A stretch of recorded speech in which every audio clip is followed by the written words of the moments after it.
factores que influyen de todos modos en cuanto a la infección que produce el parástito, en cuanto inclusive los mecanismos inmunológicos, lo que venía a ser toda la parte, por ejemplo, de en el momento que el parástito puede recubrirse de como un disfraz, llamaremos, y invadir, por ejemplo, células de baja potencialidad, ¿no? Hablamos también de lo que era la parte de la inmunidad celular, la inmunidad humoral, etc., ¿no? Esto ya lo vimos y concluimos el día miércoles pasado, ¿se acuerdan? Un poquito largo, no sé, que eso por ahí.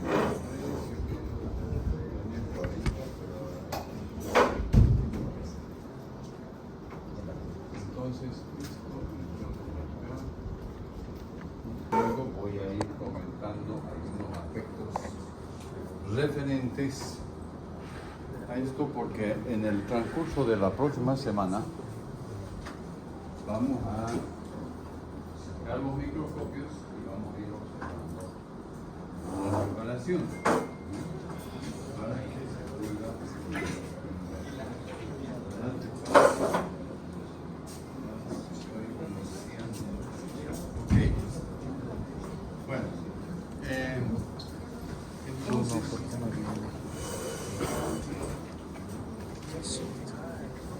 El tema que se refería a inmunología paritaria correspondía a la unidad, como que Botero va describiendo y tiene lo que es inmunología.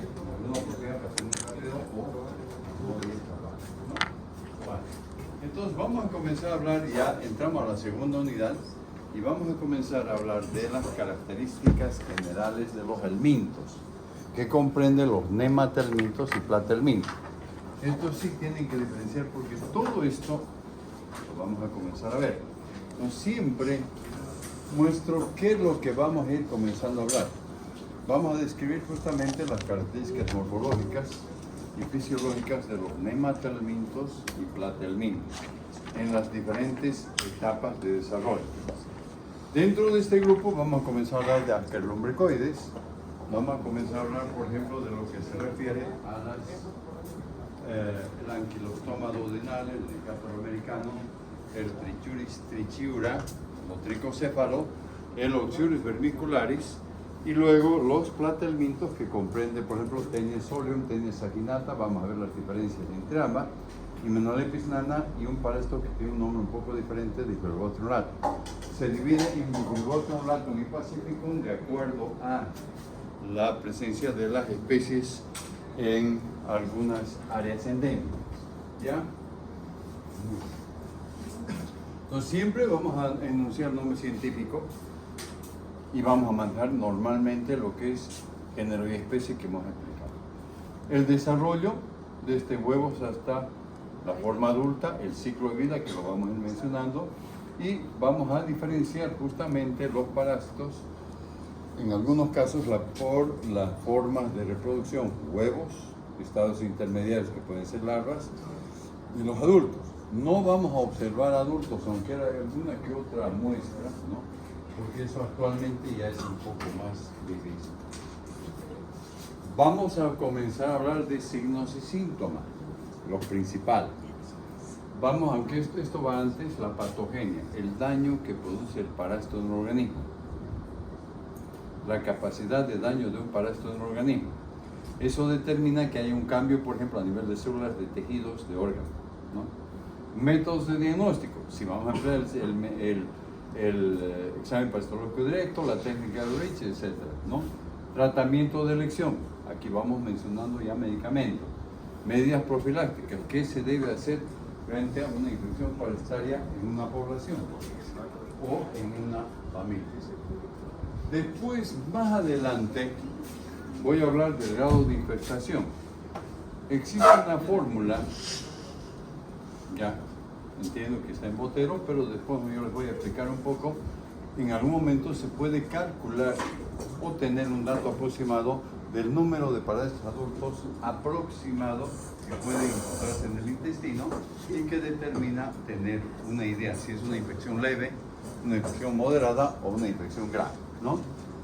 el tratamiento y en algún caso algunos enteroparásitos menos comunes, no los encontramos en este caso. Dentro de los aspectos generales de la clasificación, nosotros vamos a estudiar helmintos.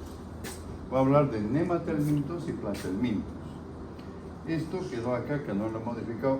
Nematelmintos tisulares vendría por acá. Pero primeramente vamos a hablar de lo que son los enteroparásitos. Cuando hablemos de nematelmintos tisulares será en la tercera unidad programa. Normalmente, ¿qué es lo que ocurre cuando un paciente, por ejemplo un niño, tiene helmintos intestinales? Generalmente, por un lado, conlleva que bajo peso, un crecimiento menor, ¿no? Entrada tardía a las escuelas y hay fallas en la asistencia porque está delicado, está enfermo. Estudios escolares incompletos, muchas veces salen del colegio, ¿no? Y eso conlleva a una productividad deficiente. Generalmente puede haber síntomas digestivos como la anemia, principalmente deficiencias cognitivas que hay que tomar en cuenta en un caso, ¿no? Esto está en Botero, pero que lo traduce en el adulto. Helminto intestinal. Síntomas digestivos también puede ser. Esto es un pequeño cuadro. Anemia, pérdida del apetito y enflaquecimiento. Debilidad, productividad deficiente. Incluso en los primeros estudios que se hicieron, por ejemplo, de funcionarias, que comprendan que los estómagos renales del cátor americano, en algún momento, por ejemplo en Europa, se veía que los pacientes o los afectados por la enfermedad determinaban, por ejemplo, una deficiencia, determinaban inclusive que tenían grados avanzados de anemia, etc., ¿no? Porque en ese momento no había muchas condiciones. Nosotros vamos a ir estudiando, vuelvo atrás, helmintos, nematelmintos y platelmintos. Vamos a describir primeramente los nematelmintos. Vuelvo a repetir.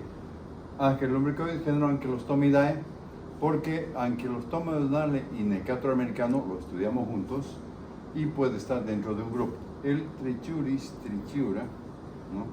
Stromilones stercoralis y Oxyuro vermicular. Hemos ido hablando algo de esto porque ustedes han estado elaborando, ¿no?, sus cuadernos, por un lado. Por otro lado, también el hecho de que ustedes han dado un examen, etc. Entonces, ya hemos hablado, por ejemplo, de la técnica de Barman y hemos hablado de la técnica de Oxyuro vermicular. Ya estuve mirando algunos cuadros. Bueno, generalmente acá para mostrar una imagen, en primer lugar, la forma, por ejemplo, de este, en este caso el espongiloides, acá la localización de parásitos adultos en el intestino delgado, huevos en el intestino delgado y generalmente la eliminación de huevos, y esto es una parte de lo que viene a ser un ciclo en el caso de Stromiloides stercoralis. Las larvas, la forma de las larvas, el ciclo de los parásitos de vida libre que vamos a ver más adelante, y luego generalmente cómo esas larvas van a estar en la superficie del suelo y van a penetrar a través de la piel. Vimos en uno de los temas lo que es mecanismo de transmisión parasitaria y cómo en algún momento esas larvas van a llegar a nivel de órganos, especialmente en el pulmón, y van a migrar por la tráquea y van a volver a introducirse, y eso es lo que va a llamar la atención. Parásitos intestinales que en algún momento determinan el paso por los pulmones, ¿no? Y si yo los describo, vamos a ver, por ejemplo, que son cilíndricos, alargados, son mucho más aguzados en los extremos y generalmente tienen una simetría bilateral, ¿no?, de tamaño variable.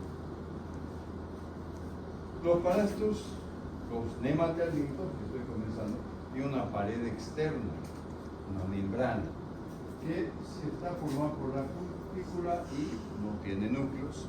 Y generalmente, histológicamente, se la ve que puede ser de naturaleza lipoproteica y colágeno. Por debajo se encuentra la hipodermis de aspecto sincicial y una capa muscular única constituida por fibras musculares longitudinales. Debajo de eso se encuentra lo que es la cavidad pseudocelomática. presenta un contenido líquido y generalmente eso está sometido a una presión hidrostática que hace extensible la cutícula. ¿Para qué? Para que le dé las propiedades elásticas y el parásito pueda moverse y desplazarse, por ejemplo, en el interior del intestino. Inclusive muchas veces cuando está fuera del intestino la larva va a permitir moverse directamente, ¿no? Presenta un sistema digestivo, una cavidad bucal. Muchas veces en la cavidad bucal van a estar presentes los órganos de fijación. Es decir, que la faringe recta y bulbosa, el esófago, nuestro muscular. Muchas veces eso permite, por ejemplo, que en algún momento, en algunos parásitos, cuando se fijan sobre la mucosa del intestino delgado, por ejemplo, entonces la mucosa vaya, digamos, distinguiéndose o llamaremos dilatándose un poco. ¿Para qué? Para que pueda justamente el parásito absorber sangre y alimentarse, como el caso de la funcional. Y por último presenta un recto hilando, o sea, tiene una estructura digestiva mucho más compleja. Por razones didácticas se habla, por ejemplo, del sistema nervioso, pero está constituido por unas estructuras muy rudimentarias, tronco-longitudinales, dos laterales y uno dorsal. El sistema genital presentan los parásitos sexos separados, es decir, hablamos de parásitos machos y hembras, lo que se llama el dimorfismo sexual. Siempre los parásitos adultos hembras son de mayor tamaño que los machos. ¿Por qué? Porque presentan, digamos, las disposiciones anatómicas para la cópula. La idea es que los parásitos adultos hembras tengan mayor capacidad para la reproducción y para la producción de formas parasitarias, para formar parte del ciclo, ¿no? Acá tenemos alguna imagen, ¿no?, muy general. Como verán, por ejemplo, son estructuras de lo que comúnmente se llamaban gusanos, fueron identificados ya en algún momento en las primeras etapas, por ejemplo, cuando ya llamaremos los investigadores o los médicos griegos, tipo Hipócrates, etc., ya observaban esto en los pacientes y ya buscaban alguna forma y relacionaban con las enfermedades. Y vamos comenzando a describir ácaris. Gente que no sabe.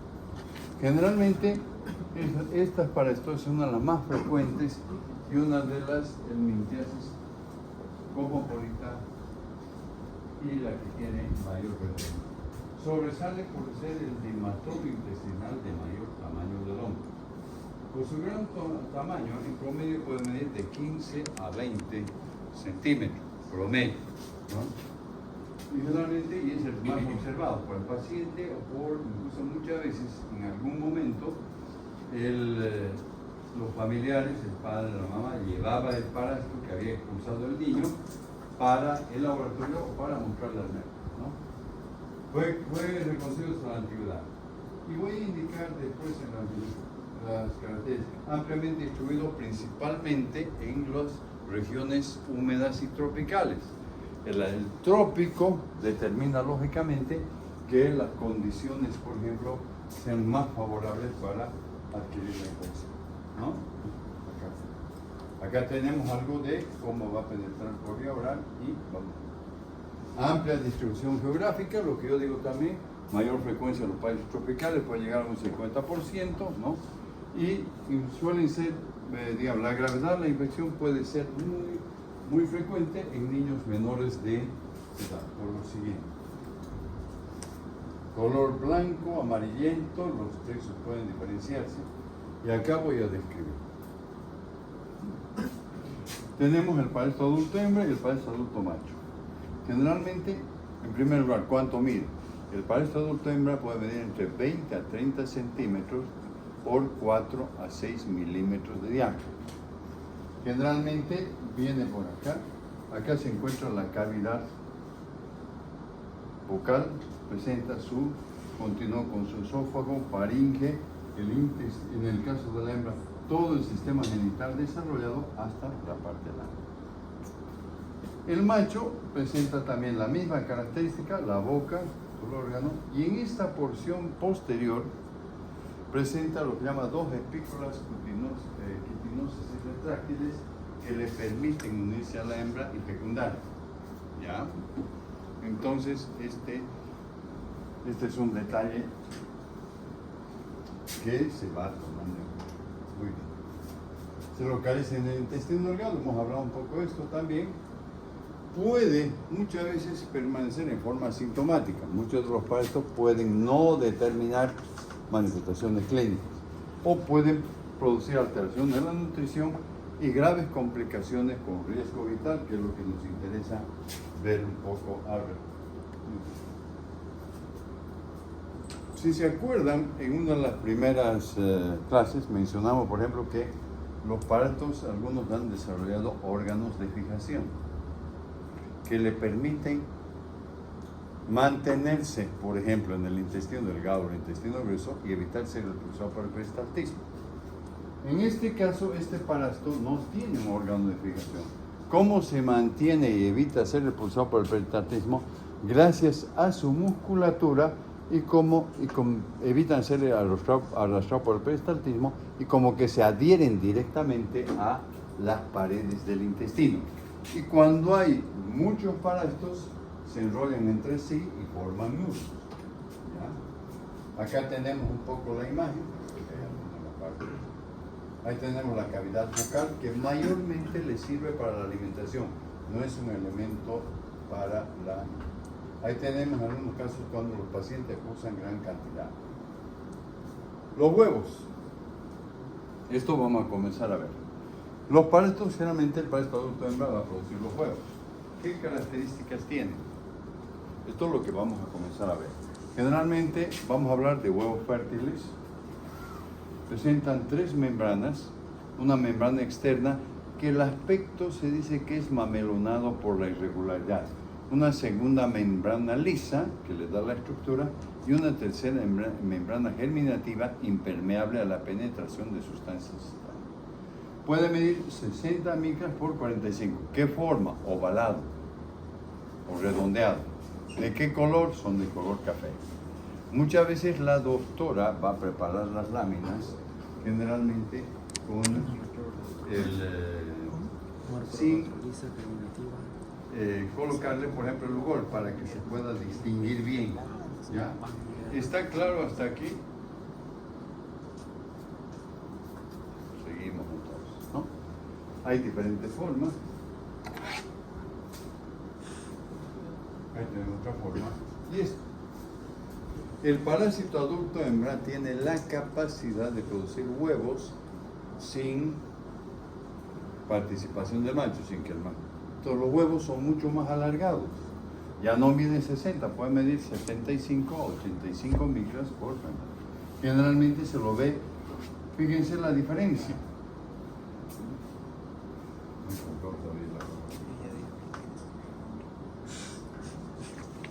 Hay diferencia, ¿verdad? Entonces, en Ascaris sí, por ejemplo, este es un huevo infértil de Ascaris. El anterior que mostré es un huevo fértil de Ascaris, que es lo que vamos a ver en el curso del próximo miércoles. ¿Ya? Muy bien. Forma de transmisión. Generalmente, en Botero, por ejemplo, ustedes van a tener la imagen, ¿no?, del ciclo, y en la parte inferior generalmente hay un pequeño resumen, un esquema. Aunque en la otra parte va detallando el ciclo paso por paso, ¿no?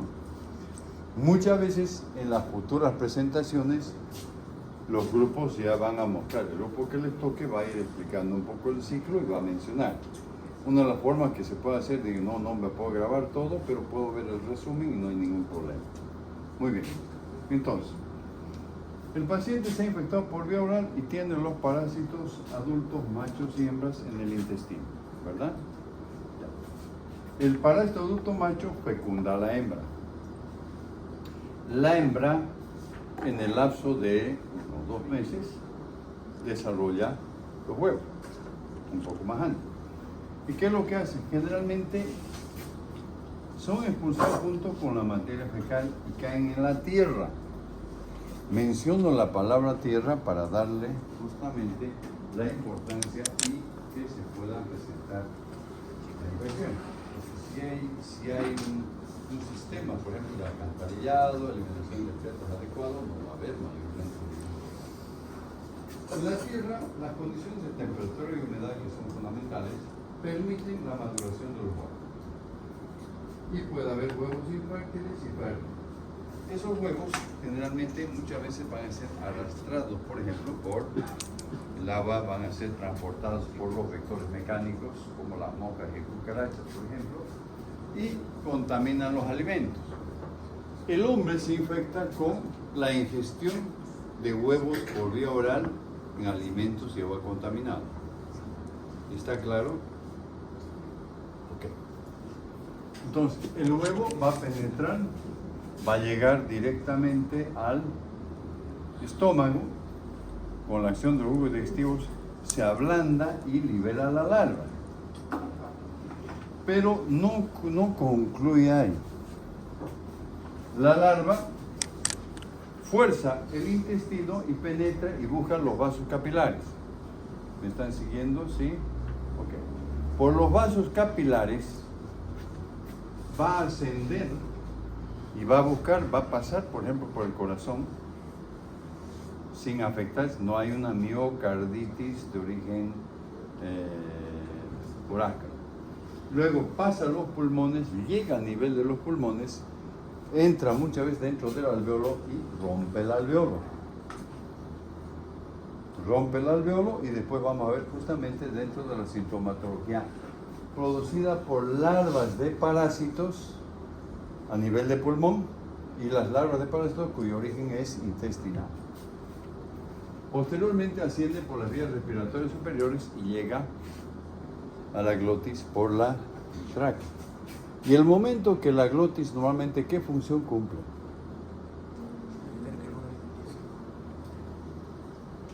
Eso va abriendo y cerrando, digamos, ¿no?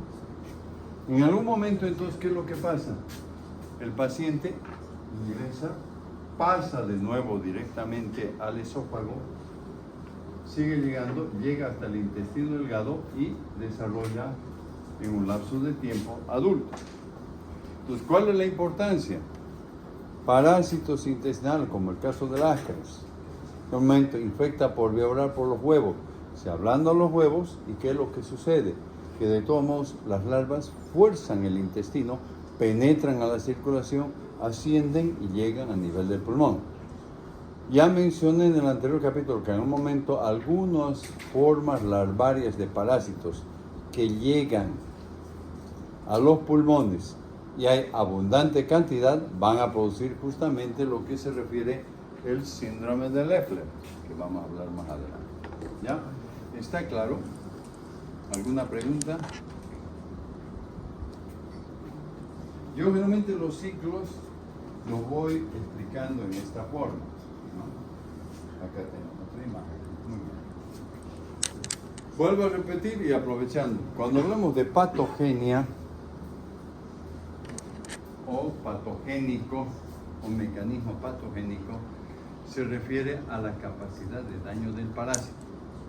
No son todavía síntomas ni signos.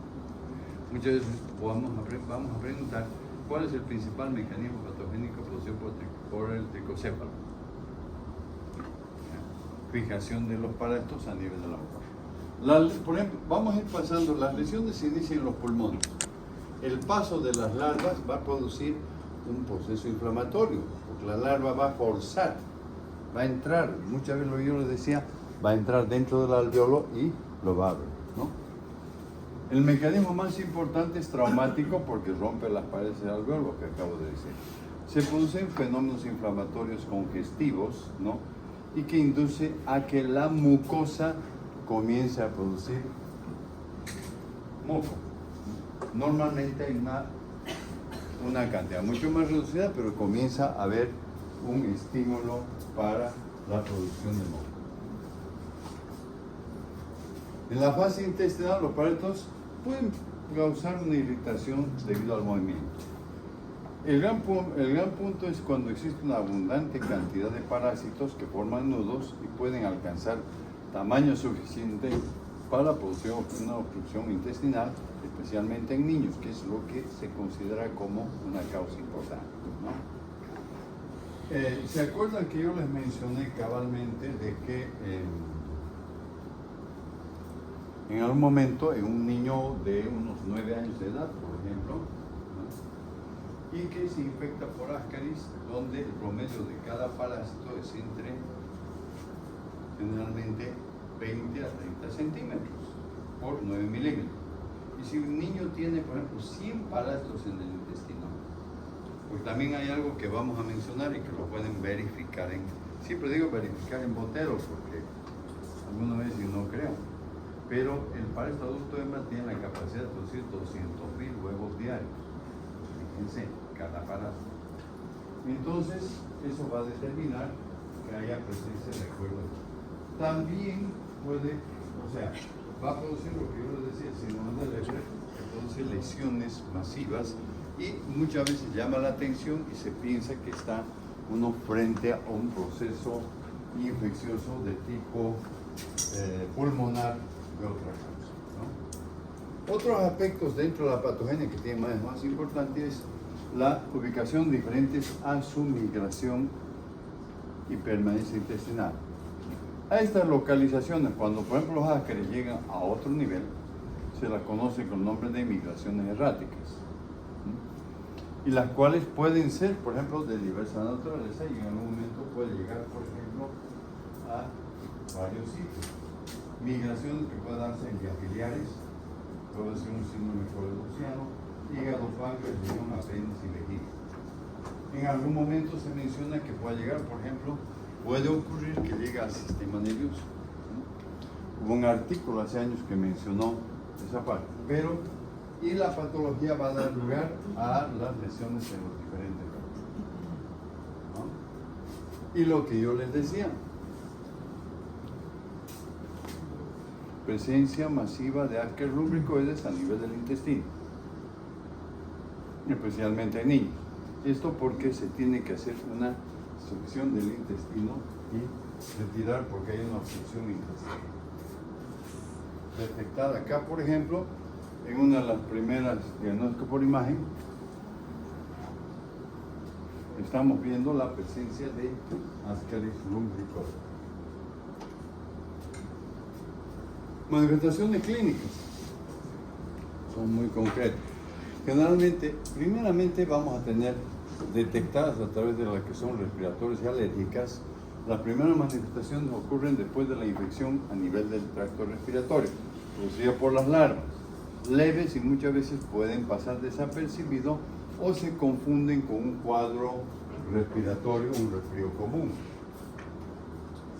Pero en algunos casos el paciente va a presentar, por ejemplo, tos, va a expectorar, va a presentar un cuadro de fiebre. Y como lo vuelvo a repetir, cuando hay una infección intensa se habla del síndrome de Leber, ¿verdad? Que consiste en un cuadro respiratorio agudo con tos espasmódica, malestar general, etc., ¿no? Entonces muchas veces es lo que llega a pensar o una sospecha, por eso es que justamente va a depender mucho en su momento cuando se realiza la anamnesis en el paciente.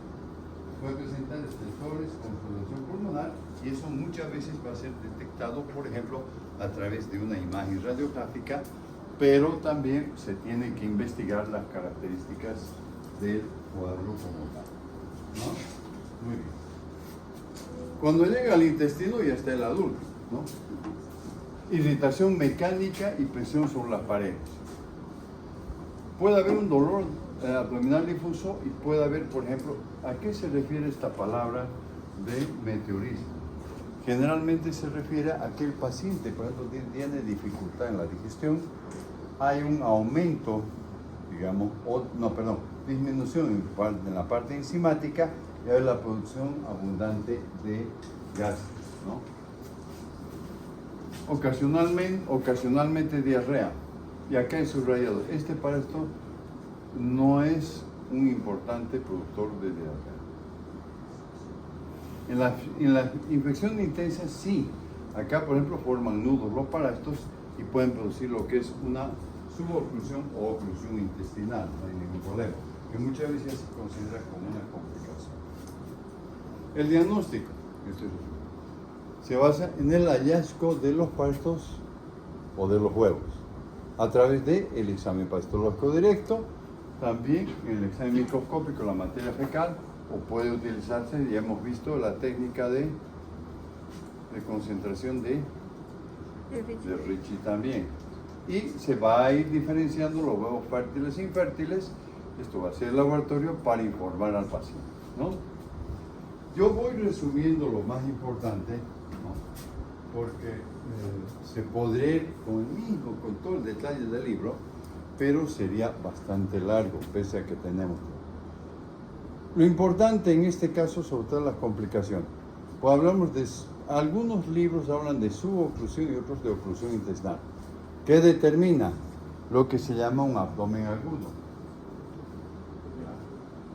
Pero puede llegar a haber una perforación intestinal por parte de lo que es un conducto biliar. Y lo que decía hace un momento, las migraciones erráticas, llegada de parásitos adultos al hígado, hacia su tipo piógeno y de tamaño variable. Pues muchas veces tenemos máscara en el hígado, que es una migración errática, que es la palabra que se define, y determina un granuloma y una infección, ¿no? No sé si está claro hasta aquí. ¿Alguna pregunta? El niño va a estar con su abdomen, ¿no? Las migraciones erráticas, vuelvo a repetir, ¿no? Parásitos adultos, ¿no?, que se encuentran ocasionalmente fuera del tubo digestivo. El daño que se genera depende del organismo. Vías biliares puede haber una función del conducto, determina de todos modos una colecistitis, un páncreas complicado, riñón, apéndice, vías aéreas. O sea, las migraciones erráticas y la obstrucción intestinal son las principales complicaciones que determinan en cierta forma la importancia del parásito Ascaris lumbricoides. Hemos avanzado en muchas cosas, pero sin embargo tenemos que estudiar porque el año pasado, 2024, probablemente, en algún momento apareció en varios casos o comenzó a haber como una especie de un brote, ¿no?, en Brasil, en una población donde muchos pacientes tenían problemas de obstrucción por Ascaris. 2024. Entonces tiene importancia y hay que ver eso porque generalmente es la que, como se disemina y puede haber, y produce el parásito adulto hembra miles de huevos, lógicamente eso determina un compromiso. Las migraciones sin causa conocida, a veces algunos medicamentos pueden desencadenar que si el parásito está migrando, está escapando de los medicamentos, ¿no? Y muchas veces frente a los medicamentos antihelmínticos. Y acá, de acuerdo, son variadas las manifestaciones de acuerdo al órgano afectado. La invasión de las vías biliares, una obstrucción biliar importante, una colecistitis, sintomatología aguda en la zona hepática, un compromiso importante, presencia de granulomas, y también, por ejemplo, lo que es, en algún momento, por ejemplo, que es una resistencia a los analgésicos, sea lo que es un dolor. Pero se puede presentar ictericia, fiebre en el paciente. Muchas veces hay que asociar si el cuadro de tipo biliar está dado por la presencia de un parásito o tiene el antecedente de otra causa. Puede ser, por ejemplo, la litiasis biliar, etcétera, ¿no? Litiasis vesicular. La llegada de los parásitos adultos, necrosis y abscesos. Muchas veces el parásito está arrastrando porciones de materia fecal. Está llevando, por ejemplo, algunas bacterias que después van a actuar como agentes a nivel del hígado o a nivel del páncreas, con un compromiso mucho mayor, ¿verdad? Bien. Perfecto. Está cuando se hace el tratamiento. Fístulas y hernias intestinales, el paciente puede tener la salida de los parásitos. Acá tenemos ¿Qué hacemos frente a los ácaros? Generalmente en el tratamiento los antihelmínticos de preferencia son los llamados benzimidazoles. Y dentro de esto tenemos esto es albendazol, por acá, mebendazol y flubendazol, voy a corregir la pasa. Albendazol, mebendazol, flubendazol. El pamato de Pirantel, la ivermectina, son igualmente efectivos, aunque se ve que la ivermectina no va a producir el mismo mecanismo de acción, por ejemplo, en relación a lo que es el albendazol, el mebendazol y el flubendazol. En los exámenes generalmente se pregunta el nombre del medicamento, no se pregunta el mecanismo de acción, no se pregunta tampoco la dosis. Pues para eso tenemos que entender un poco la parte de lo que viene a ser ya la parte de la farmacología, ¿verdad? Muy bien. Acá está, puse una imagen. ¿Está claro hasta aquí? No se distraigan, que es muy frecuente en la Universidad Católica Boliviana. La distracción es muy característica. Medicamentos de elección. Por ejemplo, siempre en la infección por AQR podemos tener formas leves y formas moderadas. Mebendazol forma parte de todo lo que son, por ejemplo, las guías o lo que es, por ejemplo, la utilización a nivel de los centros hospitalarios de primer y segundo nivel. Bien tolerado, inhibe, ahorita vamos a explicar los mecanismos de acción. Formas graves y complicadas, muchas veces se utilizan las sales de piperacina que se acompañen, por ejemplo, si una forma grave va a ser una obstrucción intestinal, pero el medicamento solo no va a actuar. Se tiene que combinar directamente con la parte quirúrgica para retirar lo que es la sección del intestino que esté obstruido, ¿no? Y también pamato y pirantel y albendazol. ¿Por qué divido acá o separo? Por lo siguiente, porque también tenemos que ir teniendo una idea de los medicamentos que podemos emplear en los pacientes donde muchas veces va a ser más difícil que pueda adquirir el albendazol en relación, por ejemplo, al mebendazol. Albendazol en relación al mebendazol. ¿Ya? Porque justamente va a depender mucho también de las líneas y el costo de los medicamentos. Eso es real, no hay dónde perderse. Muy bien. Las sales de preparación. Muy bien. Los benzimidazoles, químicamente derivados de los imidazoles. Su mecanismo de acción realiza al inhibir la utilización de la glucosa por parte de los helmintos. Primero. Luego,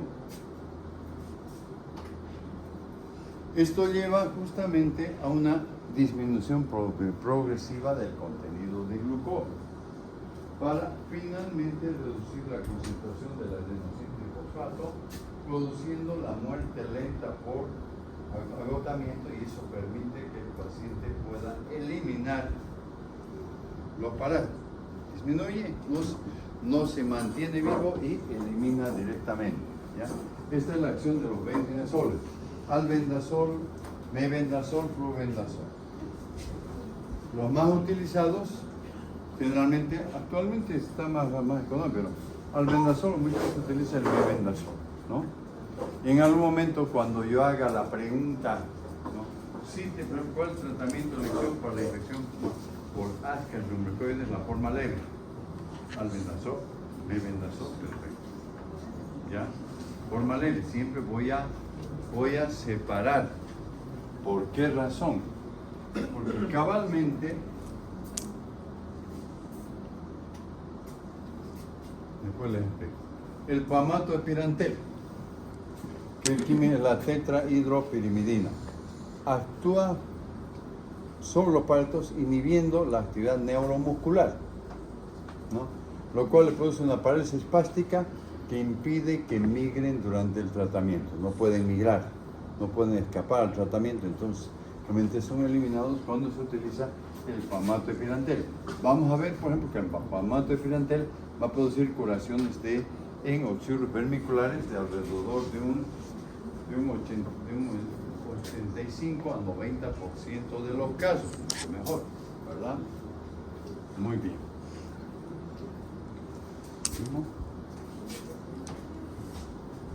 Acá tenemos un poco de lo que es la piperacina, pero acá lo vemos. La piperacina químicamente la dietilendamina, de las cuales se usan como citrato, hexahidrato, fosfato, todos se presentan como cristales fácilmente solubles en agua y de fácil absorción en el intestino. ¿Cuándo utilizo yo las sales? ¿Está claro hasta aquí? ¿Sí? ¿Cuándo voy a utilizar yo las sales de piperacina? Porque no voy a utilizar en la primera etapa. El mecanismo de acción es diferente, bloqueo de la acetilcolina en la unión mioneural, lo que lleva al parásito a una parálisis flácida y permite su eliminación por el peristaltismo normal del intestino. Muy bien. Ahora,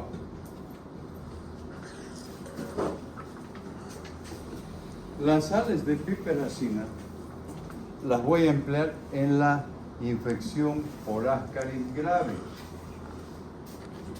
¿Y cuándo va a ser una infección por Ascaris grave?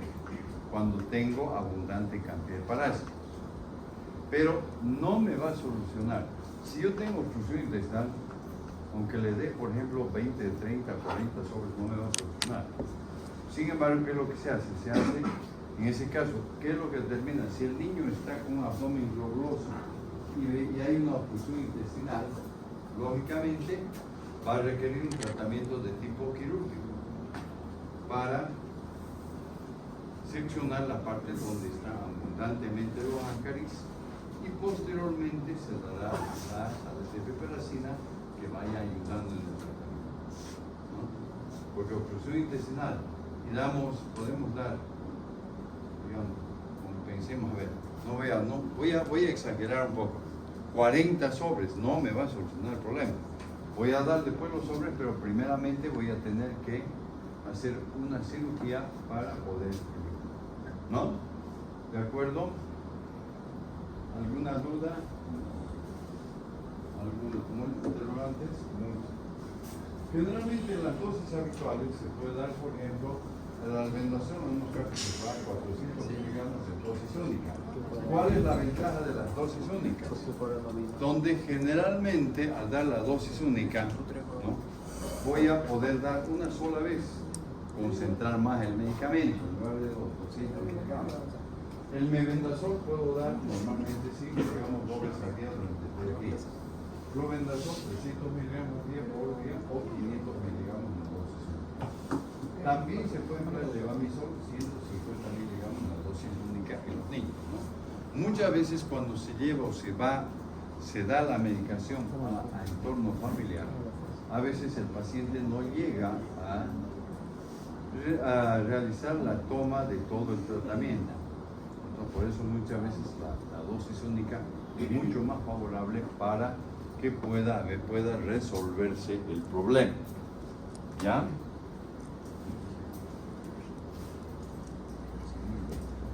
Palmato de pirantel, por ejemplo, 10 miligramos por kilogramo peso. La piperacina vía oral al 10 o al 20%, a la dosis de 50 miligramos por kilogramo peso. Se puede dar una dosis única, pero como vuelvo a repetir, la piperacina va a ser en la infección por Ascaris grave, con obstrucción intestinal. ¿De acuerdo? Muy bien. La prevención. Esta es una enfermedad endémica, no es epidémica. ¿Qué es lo más importante? La contaminación fecal del suelo, el fecalismo. Control de la presión depende de la educación, saneamiento ambiental de una comunidad. Necesariamente tiene que ser sistemas de eliminación de excretas y agua potable. Eso es fundamental. ¿no? Muchas veces la parte de prevención yo paso un poco rápido porque se supone que vamos a ir aprendiendo y vamos a ir entendiendo muchas veces qué es lo que tiene mayor importancia al respecto. Se debe evitar el riego de vegetales con aguas hervidas. A nivel individual, el lavado de manos en los niños que juegan con tierra, evitar la onicofagia, que se coman las uñas, ¿verdad? Exposición de los alimentos a vectores mecánicos, no se puede dejar, se tiene que cubrir. Se supone que digamos, en lo que corresponde, digamos, a los años que estamos ya, incluso a nivel rural, ya existen condiciones de, digamos, de uso de heladera, etcétera. Pero muchas veces hay comunidades de población donde no tienen mucho esa condición, ¿no? Entonces hay que ver eso y a veces el paciente viene de esa comunidad al centro hospitalario para la atención respectiva. Entonces no se lo puede liberar, se tiene que indicar, ¿no? Las hortalizas, muchas veces a nivel de la rugosidad que tiene las hojas del frío puede quedar, ¿no? O alguna vez se utiliza un desinfectante, siempre se tiene que lavar, porque muchas veces los centros de... ¿Sí? Geofagia es que, por ejemplo, que muchas veces involuntariamente coman tierra. Los niños muchas veces comen tierra, es verdad, comen un poco, o sea, incluso muchas veces en los factores, por ejemplo, de cuando están desnutridos o tienen algún problema de eso, generalmente tienden a comer, ¿no? Pero puede ocurrir y el niño involuntariamente puede presentar eso. Ahora, algo antes de ir introduciéndome a este tema, ¿no? Muchas veces se menciona que cuando hay en el entorno familiar, hay uno, dos o tres pacientes que tengan la infección por Ascaris, entonces muchas veces se tiene que hacer un tratamiento profiláctico para todo el entorno familiar, más el tomar en cuenta las medidas de prevención. ¿De acuerdo? Eso es importante porque no vamos a dar a uno y que los otros sigan o se sigan infectando, ¿no? Hay que buscar la causa y hay que ver, probablemente dentro de lo que es, por ejemplo, la ingesta de alimentos contaminados, mejorar la alimentación, lavar realmente toda la parte de los alimentos, las verduras, cocimiento, cubrir los alimentos cuando muchas veces se queda, ¿no? Y evitar, por ejemplo, el contacto con los vectores mecánicos, las moscas, llevan partículas, ¿no? Hemos hablado, por ejemplo, de unos factores epidemiológicos en la transmisión de las enfermedades parasitarias, de lo que era, por ejemplo, lo que es la contaminación fecal, el fecalismo. Bueno, uncinarias o anquilostomiasis. Vamos a hablar un poquito de esto, ¿no? Podemos hablar de uncinarias o podemos hablar de anquilostomiasis, que comprende cuando estudiamos, por ejemplo, dos especies de parásitos que vamos a estudiarlas juntas cabalmente, ¿no? ¿A qué se refiere? Se puede hablar en general, una definición en medicina intestinal producida por dos especies de nemátodos, el Ankylostoma duodenale y el Mercator americano, localizado de preferencia en la primera porción del intestino delgado. Morfológicamente y fisiológicamente, gusanos cilíndricos de color blanco que miden en promedio 10 milímetros de longitud. Son más pequeños, pero no dejan de tener su importancia en el daño del organismo.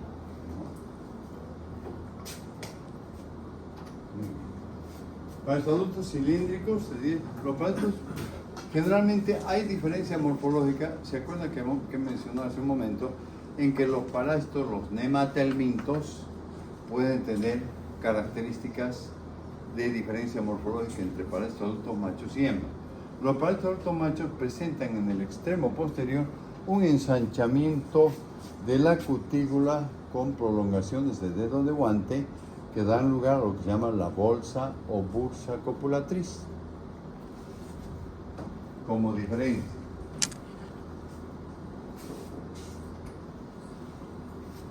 Entonces estoy hablando de esto. es diferente acá. El parásitos adulto hembra termina en forma recta. Después vamos a hablar de las diferencias a nivel de las dos especies en la cavidad bucal.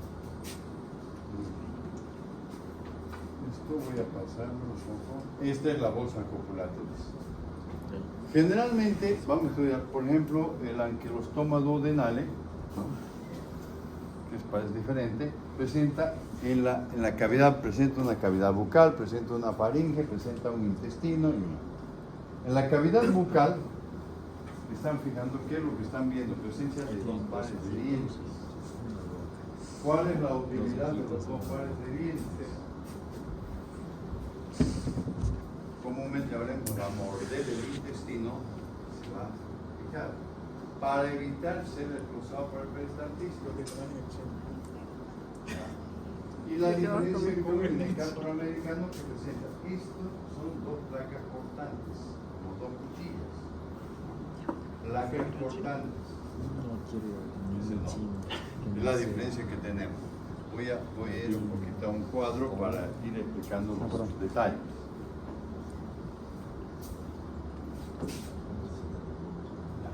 Vamos, estamos de edad.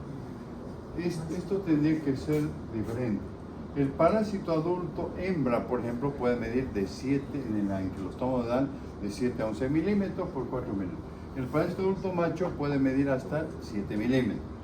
La bolsa copulatriz termina en forma recta, ¿no? Y acá está la cavidad bucal. En el necátor americano, creo que yo lo tengo al anterior.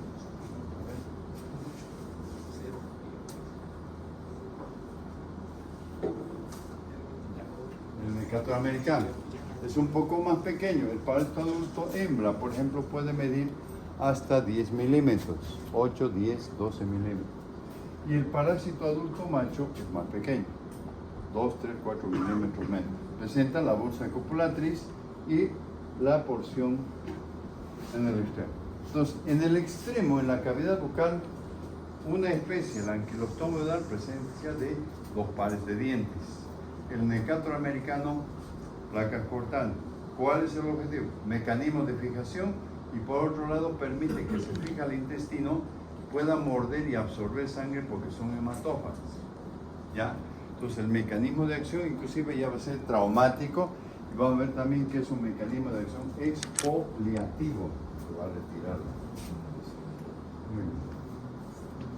Seguimos. ¿Dónde está? Morfología de los huevos. Esto es lo que vamos a ver el día miércoles. Ya son diferentes a los huevos del ácaro, ¿no? Entonces, ¿qué es lo que llama la atención en este caso, en primer lugar? ¿No? Presencia de una sola membrana. Miden 60 micras por 45. Un espacio, esto por ejemplo, en la primera etapa del desarrollo del huevo, lo que se presenta es un granulado germinativo que posteriormente va a dar lugar a lo que se llama la blastómera. ¿Okay? Un espacio incontenible. Fíjense la imagen para que después, en la parte práctica, vamos a comenzar a mirar. Vamos a tener que tener la suficiente, digamos, paciencia un poco para poder observar, porque no hay tantos microscopios, pero vamos a ver la forma de hacerlo. El huevo va a dar lugar a la formación de dos tipos de larva. ¿Está claro lo que estoy explicando? No voy a alargar demasiado, pero voy a dar un poco de... Las larvas que se forman son de dos tipos. Se la llama la primera larva, la larva raditiforme, que puede medir 250 micras por 20. Generalmente, solamente en algún caso, por ejemplo, cuando hablamos de estrongiloides, se puede pedir un dato general del tamaño cuando reconocemos las formas parasitarias y larvarias, pero generalmente en otro caso hay que tomar en cuenta el color, el tipo de membrana, etcétera, todas las características que voy a explicar en la parte práctica cuando estemos mirando otra vez, ¿no? Cavidad bucal larga. ¿Y por qué se llama raditiforme? Porque la característica de lo que es del esófago, cuerpo, istmo y bulbo. La larva raditiforme va a mudar después, posteriormente, va a dar lugar, por ejemplo, a lo que vienen a ser la larva móvil activa infectante que puede medir de 500 micras por 25 micras de ancho, ¿no? Presenta una membrana envolvente y transparente. Ahí tenemos. ¿Les doy el ciclo de vida o quedamos acá? No querían pasar alguna. Ok. Fíjense un poco para que después continuemos con ciclo de vida y hablemos. ¿Ya? ¿Alguna pregunta hasta aquí de la primera parte de lo que hemos explicado? Solamente voy a mencionar un poco más, no esto, sino lo siguiente. ¿Ya? Quiero que veamos. El día miércoles, perdón, o a partir del lunes vamos a comenzar. 91 diapositivas. 108 diapositivas. Joder, mira entonces potencias. Va a compartir. 200. Nosotros vamos a ver silencio 2 minutos. Entonces también en el curso del día lunes, por lo menos 3 para esto, si es que no presentamos todo, pero también vamos a ver, por ejemplo, lo que es el tricocéfalo. No voy a volver a hablar cabalmente, pero lo que quiero ver, sobre todo, que ustedes puedan ver esta imagen. Los huevos de Trichuris trichiura, que tienen doble membrana, pueden medir 50 por 25, tapones en los extremos, y tiene la imagen, es muy similar a lo que es un balón de fútbol americano. ¿Ya? Quería pasar con esto para que quede en la mente, para que así no sé qué es esto, ¿no? Entonces, esto es lo que vamos a ir mirando en el transcurso de la próxima. La idea y la observación, generalmente, ¿qué es lo que hacemos? ¿Qué es lo que hacemos en la observación? Generalmente vamos a agarrar, ¿no? Vamos a morir? colocarnos un De lo poco. quiere robar, dice. Se va a hacer una introducción para la parte. Sí, pero disimulado. Ponelo así.